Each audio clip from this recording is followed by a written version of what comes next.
Islam in Europe, culture meetings and conflicts are the topic of my speech. I will focus on Islamic activism in Denmark with a focus on the debate about Islam and secularism. We also focused on that a little bit today. Also, I will speak about threat arguments and political Islam, the concept of language of sensitivity and pro-loyalty, and Sufism as a key player, and in the end, a new generation of global identities. So, Gandhi, a Western journalist once asked Mahatma Gandhi, "Mr. Gandhi, what is your opinion of the Western civilization?" And as you know, Gandhi, he replied, "That would be a good idea." So Gandhi, he questions, or he puts out a philosophical question about who has the right to determine what should be considered a universal principle for a given society. Who has the right to determine that? And he also asks a very essential question, and that is, how do we live together in a world where one man's imagined community is another man's political prison?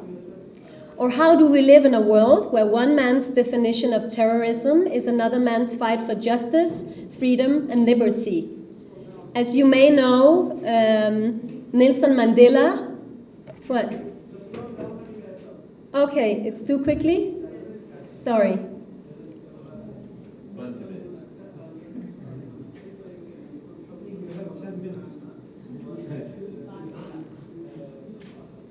As you may know, Nelson Mandela, he was seen officially as a terrorist in the United States until 2008. So, again, how do we live in a world where the oral official interpretation of Islam is dominated still by men and the lack of female imams or khatibas? We are living in a world with manipulated dichotomies between East and the West, they and us, Islam and secularism, and so forth. And I've tried over the last 15 years to deconstruct these manipulated dichotomies. I believe that the clash is not between different religions or between different civilizations, but within the same civilizations, between different people with different ideas.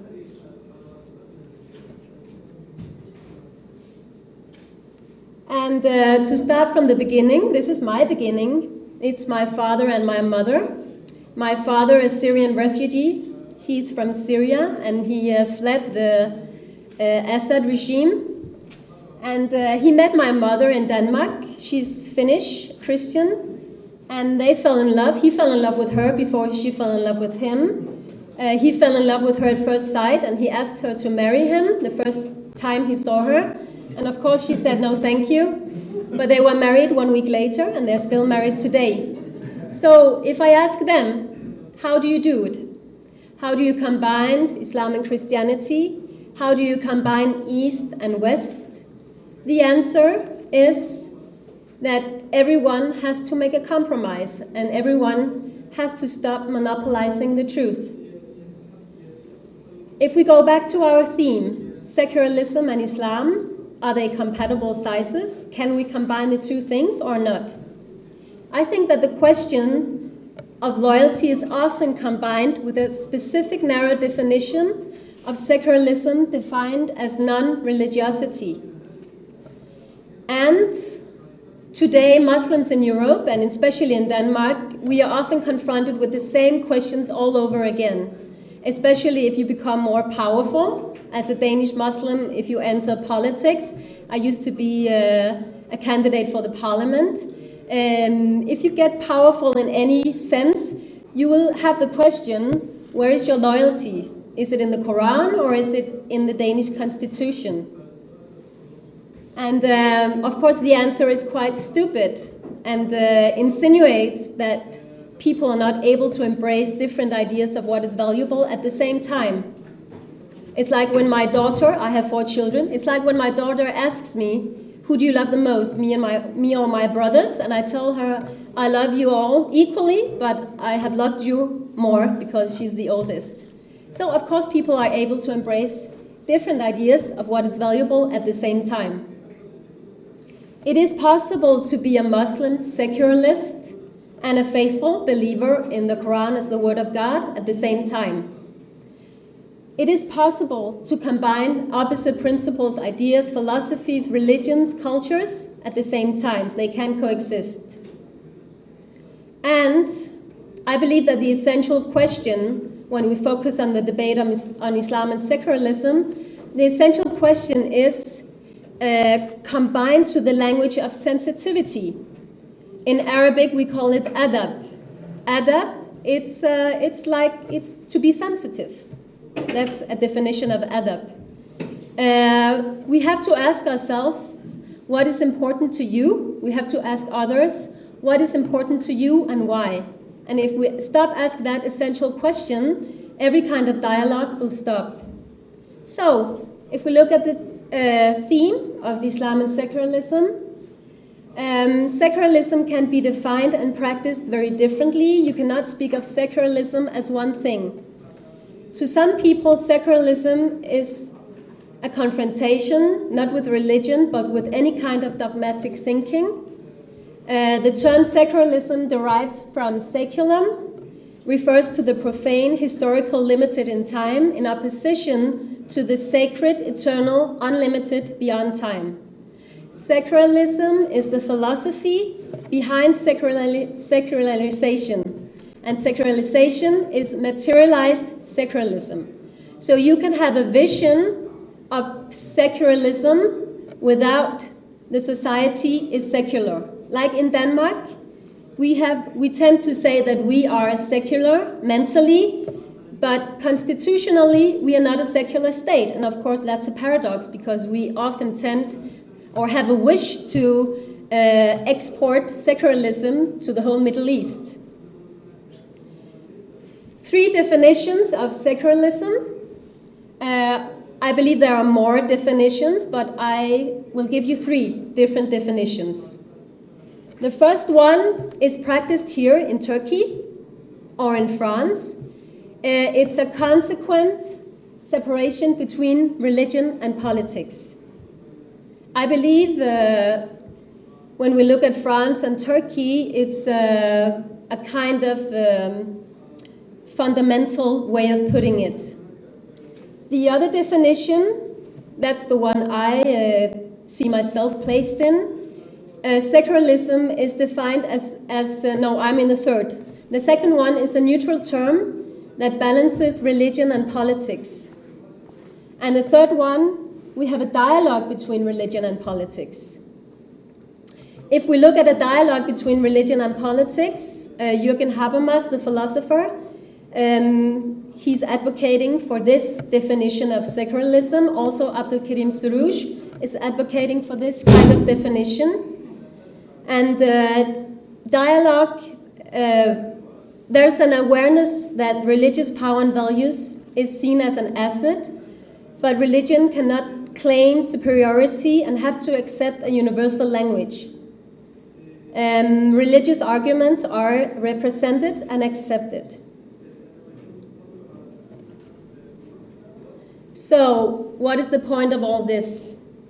The point of all this is to underline that secularism is being defined and practiced very differently. And to answer the question, can Islam and secularism be combined? It always depends on how you define Islam and how you define secularism. If you choose to define secularism as a dialogue between religion and politics, it is possible to combine Islam and secularism, I believe. But there are also problems with the term of secularism. I too believe it's a mistake to think that the only way to integrate Muslims successfully in European countries is to privatize religion or deny or eliminate religious arguments, practice symbols like we see it in France or in Turkey. I believe that in the parliament, the women, they cannot wear the scarf. Huh? Not anymore. That's good. I also believe it's a problem if we want to promote secularism as the only solution. I believe it's one solution to the problems. It's also a problem if secularism is being defined in the sense that Muslims, practicing Muslims, are being asked to denounce the belief that the Quran is the word of God. So, secularism is not necessarily a guarantee for democracy. The Syrian case is an example of this, because in Syria we have a secular dictatorship, and that hasn't provided democracy at all. But still, I believe that secularism defined as a dialogue between religion and politics is a very good way, a sensible way to promote equality between all religions. Another problem in Denmark and in Europe in general is the concept of threat arguments. An example of a threat argument, or what characterizes threat arguments, is that they tend to be based on feelings, and therefore they are often irrational.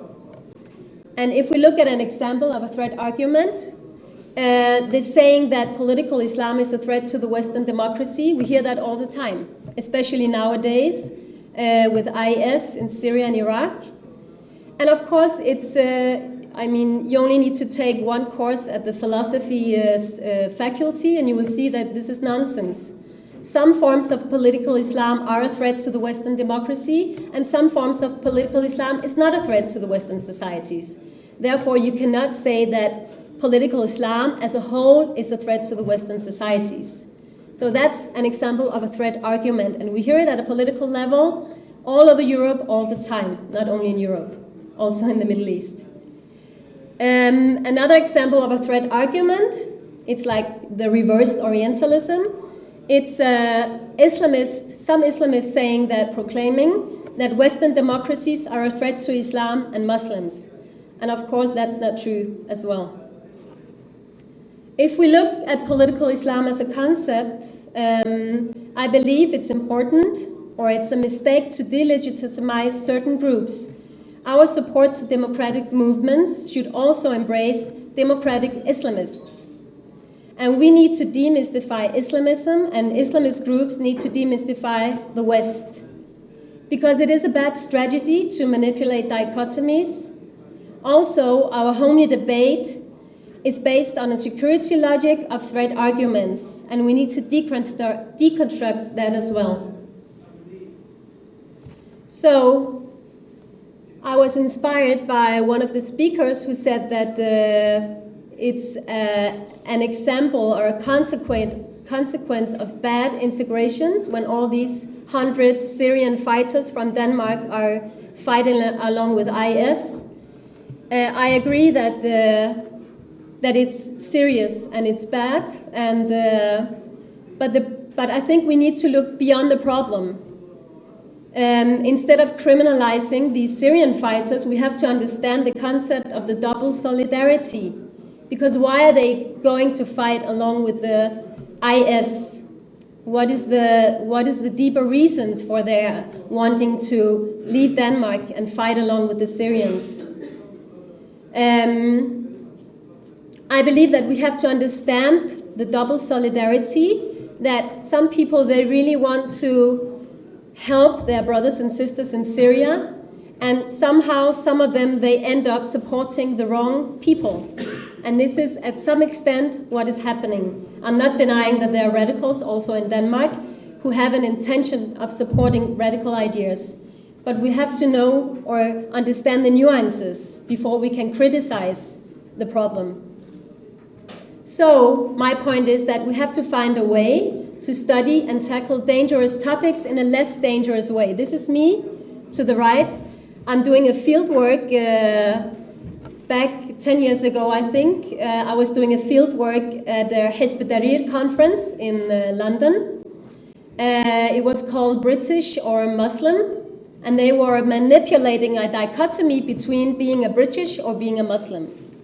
So, again, we have to go within and understand before we criticize. my point is that inclusion moderates radical thoughts. When people are included, sometimes, not always, but sometimes their way of thinking become more moderate. If we look at the opposition group in Istanbul, the Syrian opposition, it consists of secular, hardcore secular, the Muslim Brotherhood, and for the first time, these people are able to work together. So, can we live together? Of course we can. I believe we can. This is a picture from the great historical city Mardin, which I visited some years ago. In 2001, I founded Critical Muslims, and it's I like to call it a reform movement in Denmark. We are promoting a dialogue between religion and politics, you know, the way I defined it. And of course, we met a lot of reactions, because at that point in 2001, I mean, it was the debate about Islam and secularism was not something we were speaking about loudly. We're also promoting female Muslim leadership, and we are arguing for the necessity of female imams, khatiba, and of course we're promoting pluralism. And if you want a deeper understanding, I have written a Muslim manifesto. Critical Muslim is inspired by the Sufi path, and I believe that Sufism is a key player when it comes to intercultural dialogue and understanding. This is, I guess, you all know this poetry. Come, come, come, whoever you are, wanderer, worshipper, lover of living. It doesn't matter. Ours is not a caravan of despair. Come, even if you have broken your vows 1,000 times, come yet again, come, come. This is Rumi. And one of my favorite, Muhyiddin ibn Arabi, the great sheikh. He's talking about, I mean, he's developing a new method towards understanding the paradoxes within the Quran.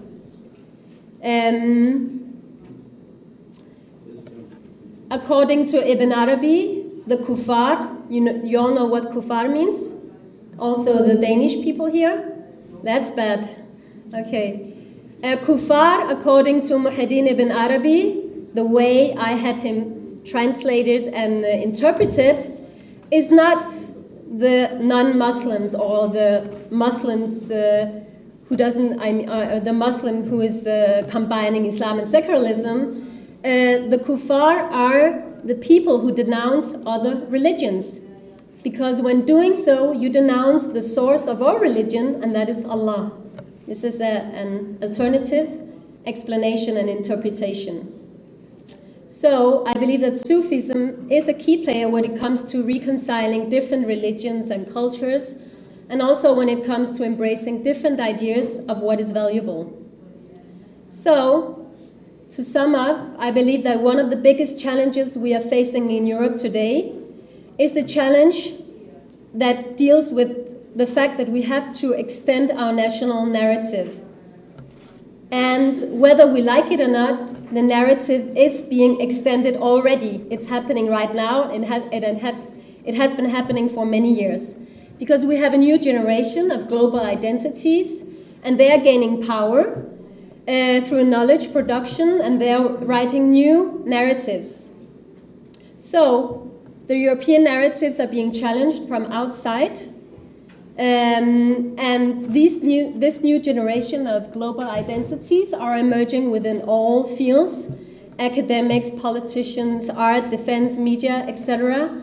And they will insist on telling the stories that are left untold. Let me give you an example. Some years ago, I published a book about Islam for university students, and I invited others to write together with me. And it's a new generation of Muslims who at the same time holds a PhD. So we are used to having books about Islam, teaching books written by Muslim scholars with a non-Muslim background, but suddenly we have a new generation of Muslim scholars. So, and that produces new narratives within the teaching of Islam. Also, within the media field, we have Najib Khaja. He's a Dane with Afghani roots. And he has written a book called The Story Which Is Left Untold about the war in Afghanistan. And he's the first Danish journalist who had made nuances on Taliban. He made nuances of the war in Afghanistan because he's telling all the civilian stories that are left untold in the public media. This is one of my friends, Haifa Awad, who went to Syria. She just became a doctor, 25 years old. And she went and she worked at a hospital for a couple of months. And she wrote a book about her experiences. Again, an example of the double solidarity. Of course, this is the kind of double solidarity that we agree on, all of us. It's not as controversial as the double solidarity practiced by the Syrian fighters. So, what are these global identities? What are they doing? They're insisting on defining secularism in a way that gives room for religion. They insist on changing the picture of Islam in Europe, and they insist on having a pluralistic loyalty. And all these small stories contribute to the great grand narrative in Europe.